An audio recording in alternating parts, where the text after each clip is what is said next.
Tüneli, Yavuz Sultan Selim Köprüsü, İstanbul Havalimanı, Ankara-İstanbul hızlı tren hattı, İstanbul-İzmir, Kuzey Marmara Otoyolları gibi dev projelerimizi doğrudan İstanbul'a ve İstanbullara hizmet eden dev eserleri olarak tarihte yerini almıştır. Yaptığımız bu dünya ölçeğindeki işler sadece İstanbul'u geliştiren değil, tüm Türkiye'nin bölgesel liderliğini destekleyen projelerdir. Dahası dünyanın en büyük ekonomilerinden biri olma yolunda ülke saatinde bütünsel kalkınmamıza omuz vermektedir. Buna en güzel örnek İngiltere'den Çin'e demir yolu taşımacılığını mümkün kılan bir köprü olan ülke haline gelmiş olmamızdır. Ne mutlu bizlere ki Çin'e ard arda tren ihracat trenlerimizi yollarken 29 Ocak Cuma günü trenimizi Moskova'ya da uğurladık. Bütün bu adımlar birbiri ardına gelirken şehirlerimizin yaşam kalitesini artırmak, halkımızı trafik sıkışıklığından kurtarmak, çevreci ulaşım çözümleriyle hem doğaya hem de şehir yaşamına katkı sunmak için var gücümüzle çalışıyoruz. Dünyanın en büyük ve en güzel şehirlerinden İstanbul'da kent yaşamını her geçen gün daha konforlu hale getirmek üzere şehir içi raylı toplu ulaşım altyapısının gelişmesi için çok önemli projeleri hayata geçiriyoruz. Şehrimizi bir baştan diğer başa modern raylı sistem ağlarıyla donatıyoruz. Daha önce İstanbulluların hizmetine sunduğumuz Marmaray ve banliyö hattı ile Levent-Hisarüstü metrosunun uzunluğu tam 80 kilometredir.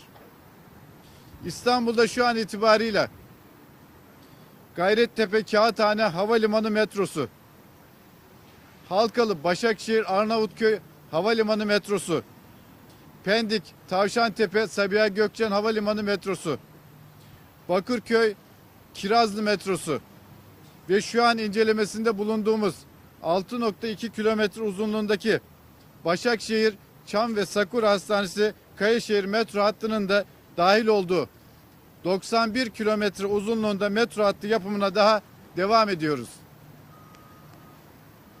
Gözünüzde daha net canlanması için şu şekilde ifade ediyorum. Bugün İstanbul'un raylı sistem ağı 251 kilometredir. Yapımı devam eden projelerimiz bittiğinde bu rakam 342 kilometreye yükselecektir. Bu 342 kilometre metro hattının %50'sini Ulaştırma ve Altyapı Bakanlığımız İstanbul'a kazandırmış olacaktır. Sadece bu tablo dahi bu anlamda kimin İstanbul için çalıştığının en güzel göstergesidir.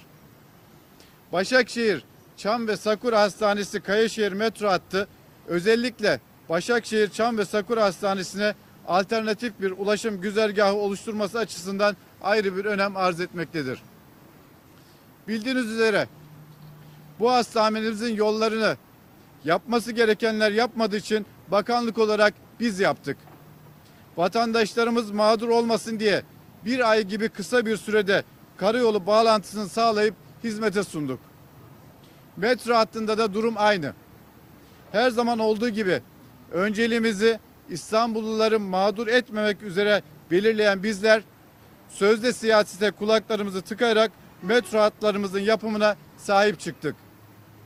Bugün burada incelemesini yaptığımız projemiz kapsamında Metrokent, Onurkent, Şehir Hastanesi, Toplu Konutlar ve Kayaşehir istasyonları olmak üzere 4 istasyonumuz bulunmaktadır.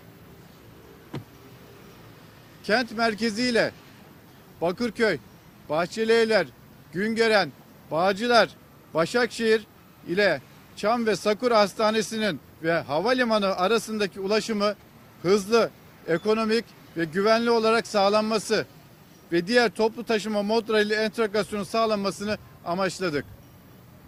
Maalesef 22 Mayıs 2020'de bu hattı devraldığımızda 6,2 kilometre uzundaki hattın sadece %5'lik kısmı tamamlanmıştı. Derhal hız verdiğimiz çalışmalar sayesinde büyük bir mesafeyi çok kısa sürede kat ettik. Geçtiğimiz Ekim ayında ikinci TBM makinesini de çalışmalara katarak fiziki gerçekleşme oranını bugün itibariyle %36'ya çıkardık. 3298 metre uzunluğundaki TBM tünel imalatlarının 2626 metresini yani %80'ini tamamladık. 5430 metre NATM tünel imalatlarının da 3041 metresini yani %56'sını tamamladık. Proje kapsamında 43.729 metrekare kapalı alan imalatı ve 9.923 metre ray imalatı yapacağız. Şu anda projemiz kapsamında yaklaşık 2500 kişi istihdam edilmektedir. Kıymetli arkadaşlar, Başakşehir, Çam ve Sakura Hastanesi Kayaşehir metro hattı projemizi bu yılın sonunda halkımızın hizmetine sunmayı planlıyoruz. Yani devraldığımız günden itibaren %5'lik kısmının dışında %95'lik kısmını 18 ayda bitirmeyi hedefledik. Başakşehir, Çam ve Sakura Hastanesi Kayaşehir metro hattı Kayaşehir istasyonunda yapımı yine bakanlığımızca devam eden Halkalı Başakşehir Havalimanı metro hattı ile entegre olacak ve bölgenin havalimanına ve Marmara'ya ulaşımı metro ile sağlanmış olacaktır.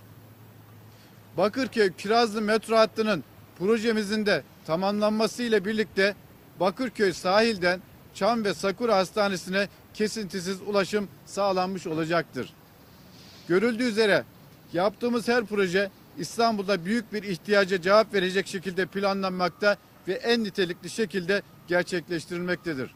Bugün de incelemelerini bulunduğumuz Başakşehir, Çam ve Sakura Hastanesi ve Kayaşehir metro hattı da Bakırköy sahilden Bahçelievler, Güngören, Bağcılar, Başakşehir'den hastaneye ulaşımını sağladığı gibi yeni havalimanı ve Marmara'ya da kesintisiz bir ulaşım aksı sağlamış olacaktır.